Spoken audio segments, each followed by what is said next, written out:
of the engines was supposed to be comforting, that steady white noise, the kind that lulls even the most restless traveler into uneasy half-dreams. But on tonight's red-eye from New York to London, it felt different, almost predatory. The cabin lights were dimmed, passengers locked into their bubbles of isolation. A baby whimpered 2 rows back. A businessman twitched in his sleep, the glow of the seatback screen still reflected in his glasses. Flight attendants moved quietly, like shadows in a ritual, their faces half lit by the faint emergency strips along the floor. And in seat 17B, the real turbulence was about to begin. The man's hands trembled as he clutched the armrest. Sweat poured down his temple, though the cabin air was chilled. His lips moved in silent prayer, muttering syllables in a language older than the jet itself. He tried to keep still, to bury the shaking inside, but every nerve betrayed him. The moon had found him. It shouldn't have been possible. He checked the calendar. He tracked the cycles obsessively, but the storm that delayed their departure also dragged the flight into the teeth of the rising blood moon. Through the tiny oval window, it glowed faint and crimson, a hunter's lantern against the black sky. The aluminum hull wasn't enough to block it. The curse didn't care about altitude. Passengers around him stirred, annoyed at his twitching. One woman leaned over to whisper to her partner, "He doesn't look right." The partner shrugged, pretending not to notice the strange smell now seeping into the recycled air. Iron, musk, and something feral. The man squeezed his eyes shut. He thought of the pills. TSA had taken them, suspicious of unlabeled medicine. Bottles. He begged them not to. They laughed. He swore he'd be fine, and now he wasn't fine. He was a ticking bomb, locked in a flying coffin with 200 souls. The first crack was almost imperceptible, a soft snap in his wrist as the bone shifted. He winced, biting his lip until it bled. Another snap, louder this time. A woman across the aisle sat up straight, blinking in confusion. She leaned closer to see, and his eyes met hers. Not human eyes anymore, glowing yellow, a predator's gaze flickering like embers under the cabin lights. She recoiled, knocking over her cup of water, the splash hitting the floor like a signal flare. The hum of the engines continued. The flight attendants whispered in the galley. But in 17B, a new sound rose, low and guttural, vibrating through the seat frame into the floor. A growl. No one else noticed yet, but they would, and when they did, it would already be too late. If you felt the chill of that first howl, stay with us. Subscribe before the night takes you. The splash of spilled water drew a flight attendant down the aisle. She smiled politely, crouching with paper towels, but her eyes flicked toward 17B. The man's breathing was wrong. Too fast, too shallow, like an animal caught in a snare. His knuckles were white where they gripped the seatbelt, nails digging crescents into the vinyl. "Sir, are you feeling all right?" He didn't answer. His head lolled, sweat soaking the collar of his shirt. His lips twitched as though holding back words or teeth. The attendant reached for his shoulder, then stopped. Something primal inside her recoiled, a voice whispering, "Don't touch him." The smell grew stronger, metallic, like pennies rubbed into raw skin. A businessman in 17C gagged and yanked his blanket up over his nose. A child behind them started crying, pulling at her mother's sleeve. The cabin, once half asleep, began to stir with the faint rustling of unease. "Probably air sickness," someone muttered. But even as they said it, the man's body jerked violently. Against the restraints, the seatbelt strained, the buckle clicking as though it might pop open at any second. The attendant hurried back to the galley, whispering urgently to her colleague. Passengers leaned into the aisle, curious, concerned. The kind of concern that breeds panic when multiplied. Row 14. A woman pulled out her phone. Scrolling back to a bookmarked page she swore she read years ago. Old folklore blogs. She remembered a passage about cursed bloodlines. Warnings of never crossing the skies when the hunter's lantern burns red. Her eyes darted toward the glowing. Windowed toward the man in 17B. He wasn't just sick, he was wrong. The businessman with the blanket hissed, "Get the doctor on board." But there was no doctor, only a cabin full of witnesses and whispers, the hum of the engines masking the sound of bone tightening, stretching. The air felt heavier, charged, as though the cabin itself anticipated violence. The fluorescent lights overhead flickered once, twice. Shadows stretched in unnatural ways, bending across the ceiling like claws reaching out. Some passengers shifted, unbuckling, moving bags from under seats, fidgeting with overhead bins. They didn't know why they were restless, only that every instinct screamed danger. And in a sealed capsule at 30,000 feet, instinct meant nothing. The man's head snapped up. For a moment his face was visible, half lit by moonlight, eyes glowing faint gold, pupils narrowing, his jawline sharp with something not human. The woman in row 14 gasped, fumbling her phone into her lap. Every seat around him seemed to pull away, space opening up as though the other passengers sensed they shouldn't be near him. Even before he fully changed, the pack mind of prey was alive in the cabin. The flight attendant returned, voice trembling now. "Sir, I need you to remain calm, but there is no calm when blood remembers its curse." And through the hull of the jet, the red moon beamed brighter, like it was watching. Some of you know this legend already. Comment if you've heard whispers of this curse before. The first scream wasn't human. It started low in the diaphragm, an animal rumble, then ripped upward through a throat that hadn't been built for what it needed to become. Head snapped toward 17B, 100 little personal worlds, movies. Paused. Music pulled from ears, blankets kicked away, collapsed into a single terrible focus. The man convulsed. The seatbelt dug into his abdomen, then bit deeper as his ribcage widened. Plastic armrests creaked under his hands until the screws began to rotate in their sockets, like eyes turning away from what they knew was coming. Tendons fired like drawn bowstrings. His jaw opened too far, hinge unseating with a wet clack. Teeth lengthening, crowding, reordering themselves into something the cabin lights refused to recognize. Somebody hit the attendant call button. The soft chime sounded indecently polite. The flight attendant was already there, palm up, the international gesture for stay calm, and it died in the air between them when the man's pupils collapsed into predatory slits. A sound, not quite. A bark, not yet a howl, shuddered through the overhead bins.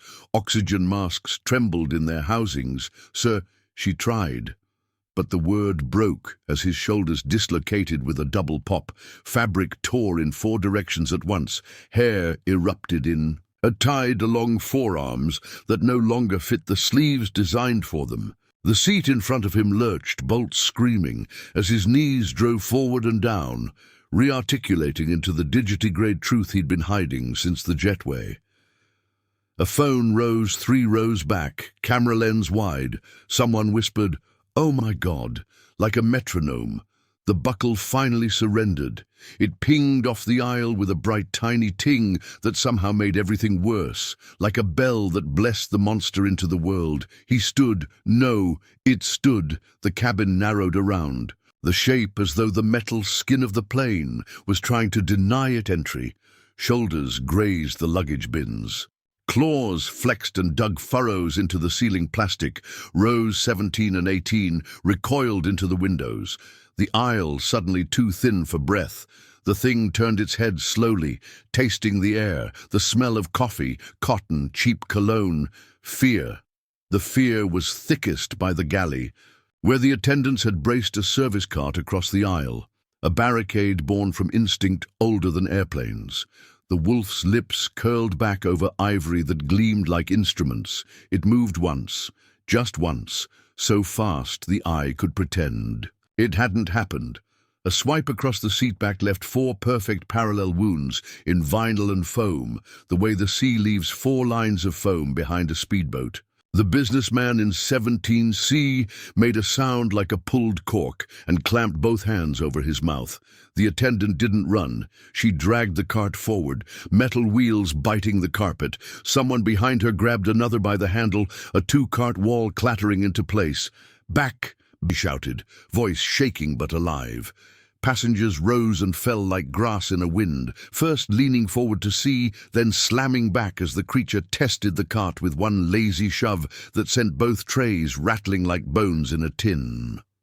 A child started to cry. The mother folded around her like armor, the wolf's head cocked, and for a paper-cut thin slice of time, the entire world balanced on whether the sound meant prey. The plane shivered in a pocket of air, overhead lights fluttered, and for 3 pulsing frames of darkness, the cabin was a strobe-lit nightmare. Silhouette, teeth, eyes, then light again. The wolf lunged. The cart shrieked sideways, diagonal across the aisle, but held long enough for hands, dozens of human hands, to shove, brace, wedge. A fire extinguisher thunked down on top like a crown. The wolf hit it again. Metal screamed. Someone slipped and went down hard, legs tangling in a seatbelt. The phone 3 rows back kept recording, because that's what some people do at the edge of the world. Collect proof that the edge was real. Cockpit. "Now!"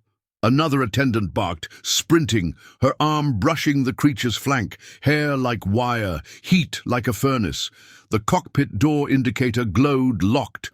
On the other side, pilots stared at a systems panel that had no annunciator for werewolf in cabin. The wolf's attention broke from the barricade and found the window. The moon stared back with its red, indifferent eye. Something old recognized something older. The beast answered, with a sound that climbed the ladder from chest to skull, and then through the aluminum bones of the plane itself, a sound that made dental fillings ache and the seatbelt signs quiver. Passengers clamped hands over ears. A man gagged. 2 rows back, a woman whispered a prayer she'd forgotten she knew. The wolf pivoted, claws clacking on the aisle like knives tapped on a counter. It chose a vector, the narrow gap between cart and armrest where panic had left exactly a creature's width. Muscles bunched, the attendants braced. A boy in 18F stared, eyes too wide, and the mother moved him behind her knees like a queen, sacrificing nothing. The wolf surged. It should have been slaughter, clean, quick, jaws into soft places. But the cabin compressed around human will.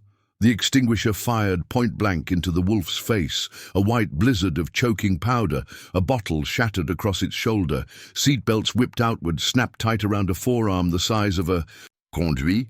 For a second, only that, the beast was more earthbound than skybound, pinned by the desperate geometry of 100 hands and 100 bad choices. It tore free. Of course it did, but it didn't get through. Not yet. It backed away 2 paces. Coughing powder, eyes blazing, sodium vapor bright, not mindless, not anymore. It was learning the shape of its prison, and the plane, that long tin lung, kept breathing around it. The howl came again, shorter, sharper, and suddenly the oxygen masks blew from their housings in a cascading roar. Yellow octopus faces dropped into laps. The wolf batted them aside, then paused, nostrils flaring at the sudden wash of cool chemical. Bang! New rules, new prey map, new game. It smiled, it could smile, and then it leapt. Up. Not forward, one hand slamming into the overhead bin, which buckled and vomited luggage like organs, the other raking the ceiling until sparks jumped and died. The cabin went dark for a heartbeat, and the beast was everywhere at once, somewhere. Under all that chaos, row 17's abandoned seatbelt rocked gently, still warm. If the snap of bone made you wince, hit like, and let the algorithm know you survived, the cabin was no longer an airplane. It was a hunting ground in a metal coffin. The wolf had tested the barricade, tasted the fear, and now it moved with purpose. Claws clicked on the aisle like a metronome of death. Every seat it passed shuddered. As passengers pulled back, pressing themselves against cold windows, as though thin panes of glass could shield them from a predator designed to peel flesh from bone. The beast's head swung left-right. Breaths came out in foggy gusts, steaming up the cabin air. Each inhale mapped the panic. Mothers' frantic heartbeats, businessmen's shallow wheezes, teenagers' reek of sweat and energy drinks. It could. Hear blood pumping in arteries. Every pulse was a beacon. One flight attendant, braver than most, yanked the beverage cart forward like a shield, shoving it into the aisle. The wolf lunged. Cart and beast collided with a crash of metal and fur, sending cans of soda spraying foam like arterial blood. The impact threw her backward, shoulder smashing into the galley wall. The wolf didn't finish her, no. It had learned restraint. Predators pace themselves when the hunt is rich. Passengers scrambled for anything resembling a weapon. A wine bottle shattered against the wolf's flank. Seatbelts tore from their latches wrapped around wrists like garrotes. Someone swung an oxygen tank like a club, the clang ringing out like a church bell announcing doom. The wolf recoiled, stunned, not from pain but surprise. Prey wasn't supposed to fight back. It roared, and the sound pressurized the cabin in a new way, rattling overhead bins and sending another wave of masks tumbling down like nooses. The roar wasn't just fury, it was possession of the space. The wolf was rewriting the physics of the cabin, declaring, "This is mine, row 19. A teenager tried to scramble over the seats, making for the aisle. The wolf saw it, head snapping toward movement. A single stride carried it halfway down the row, claws raking seat cushions like butter. The teen's shoe snagged in the headrest. He was trapped, flailing. The wolf lunged and then, foom! A fire extinguisher blast lit the aisle in a snowstorm. White powder engulfed the beast again, searing into eyes and nostrils.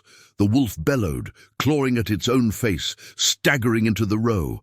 Passengers seized the moment, pulling the boy free, shoving him down the opposite aisle.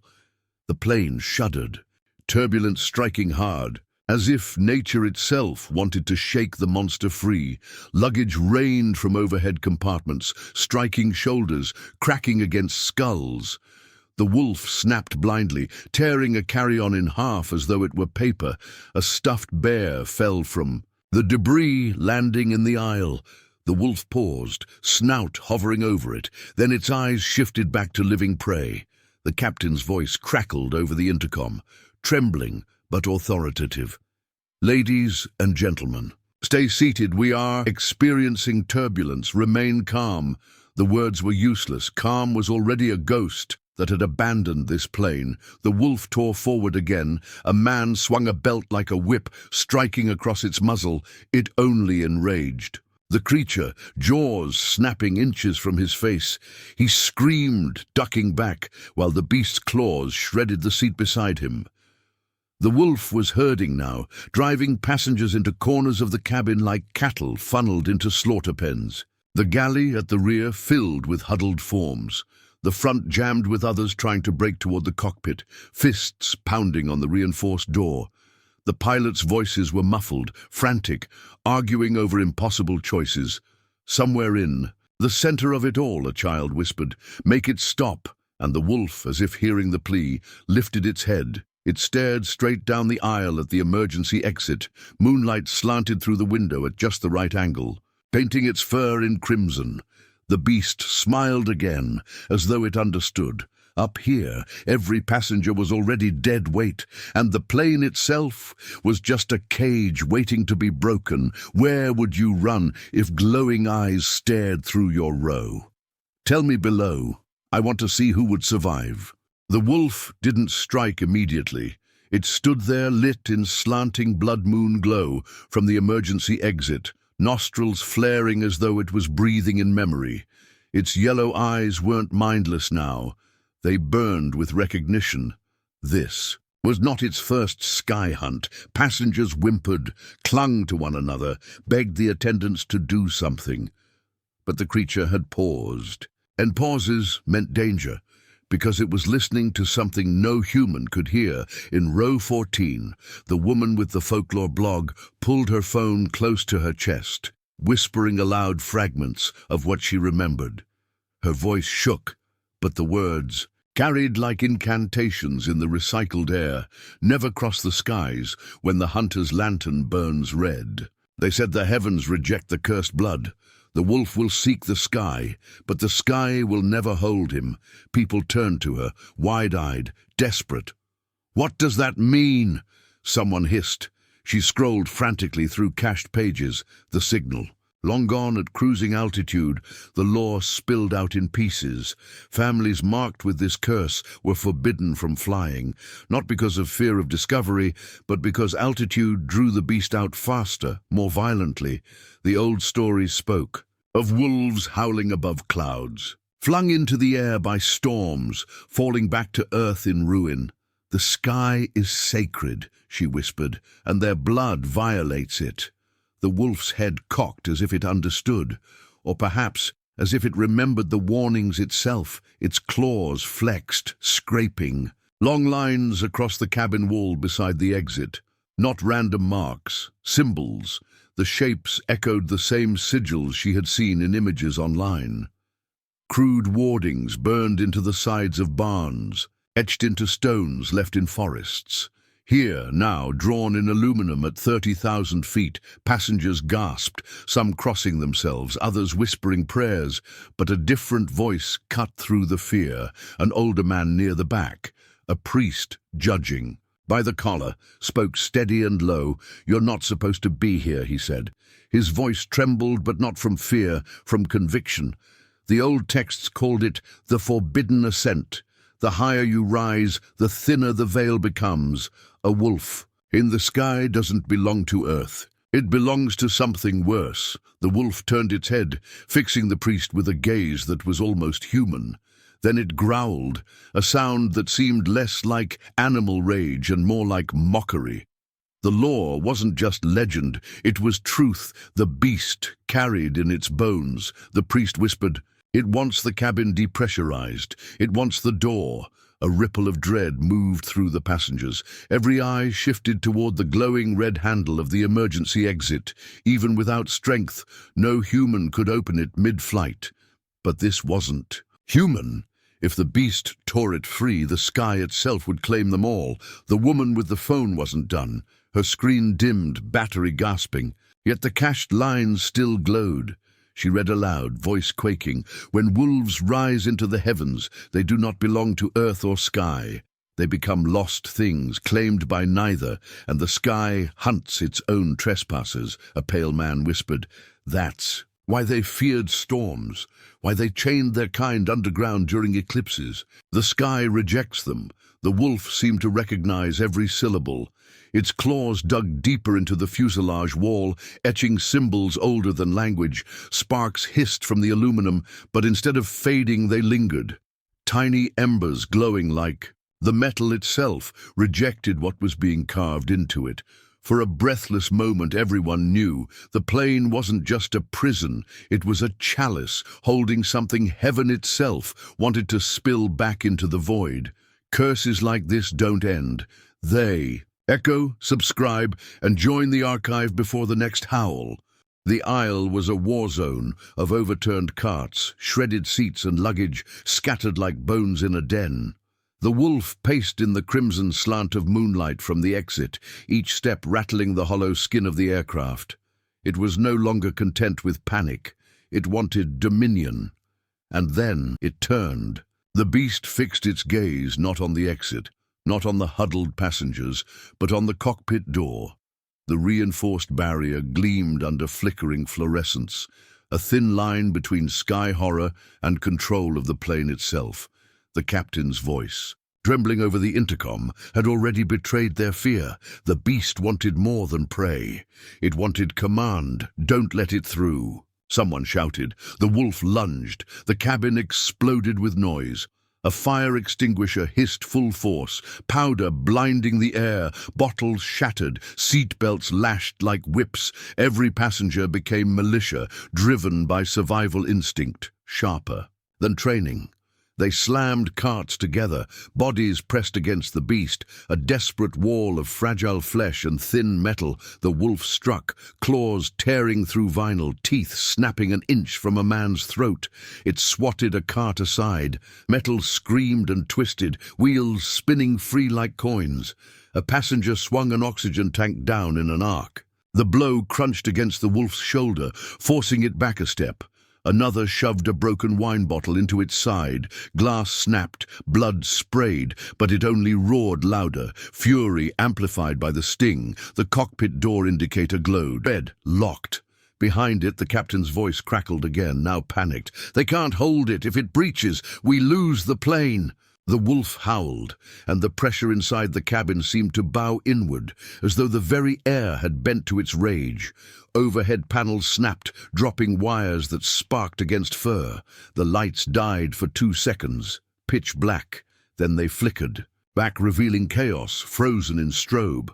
Passengers clawing, kicking, the wolf halfway up the aisle, body pressed against the cockpit door, and then the impossible choice surged forward. A flight attendant, blood streaked across her uniform, shouted to the captain through the door, "Depressurize the cabin. Blow it, now!" Passengers screamed in protest. "We'll all die. Not here, not like this." But her voice cut through the din. "Better us than everyone when it takes the cockpit." The wolf pressed harder, metal bending under its weight. The door groaned, rivets snapping like gunfire.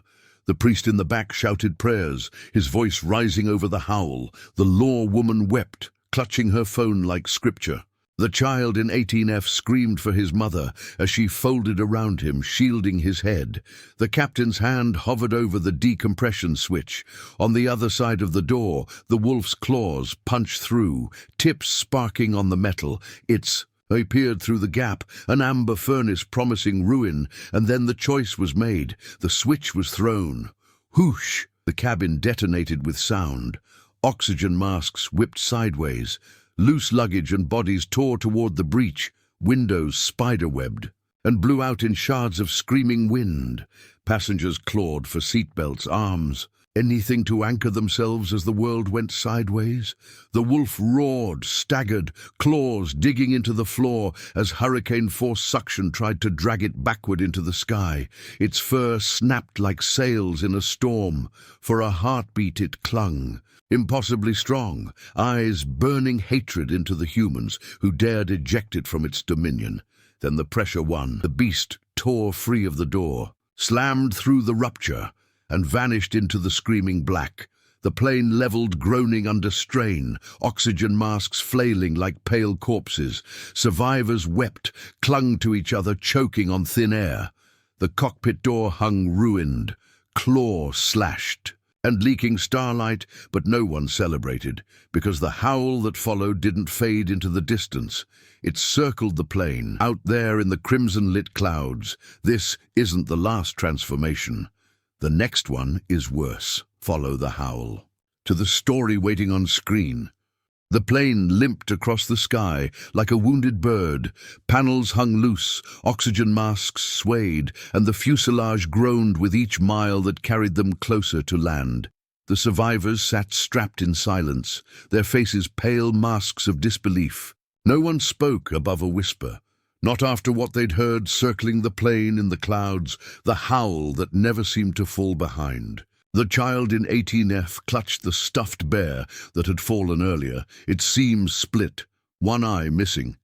His mother rocked him gently, though her own eyes were hollow, staring out the window into endless black. Somewhere behind them, the priest murmured prayers that sounded more like apologies than comfort. The cabin smelled of blood, extinguisher powder, and something else that lingered. An animal musk that hadn't vanished when the beast was torn into the sky. It clung to the walls, seeped into the carpet, as if the plane itself had been marked. When wheels finally screeched against the tarmac, the scream of rubber on concrete was met with sobs of relief. Sirens wailed outside, emergency vehicles swarming the runway. The pilot's broken voices came over the speakers, promising safety. Now the word rang hollow. The doors opened, floodlights poured into the cabin, blinding in their sterility. Passengers staggered down the inflatable slide, stumbling into the arms of paramedics who stared wide-eyed at bloodied uniforms and shredded clothes. None of it matched the official log. Turbulence event, minor injuries. That was what would be written. That was all anyone would believe. But the truth was carved into aluminum. Investigators would find claw marks along the walls, symbols etched. By something that should not have been. They'd photograph them, file them, and eventually bury them in reports stamped classified, just like every other time the sky rejected a wolf. And yet, it wasn't over. As the last of the passengers stumbled into the cold night air, one attendant glanced back into the cabin. Overhead bins hung open, luggage spilling like guts. And from the shadows of row 17, a slow, deliberate creak sounded. The bin shifted, her breath caught, a bloodied claw, small, weaker but unmistakable, pushed against the plastic, curling outward as though something else had been left behind. Not the beast, not the man. Something in between, gestating in the dark. The moon overhead was setting. But the whisper it left in the survivors' ears promised the next flight, the next night, the next rise, and every passenger who walked away carried the same curse in their dreams. The pack grows stronger with every whisper. Share this tale if you dare. And join us before the curse finds you alone, and for those who hunger for more. Step deeper into the shadows with our ultimate werewolf horror playlist, linked in the description below. In the world of horror, the scariest things happen when you least expect them, and trust me, you don't want to be left in the dark. Welcome to the darkness.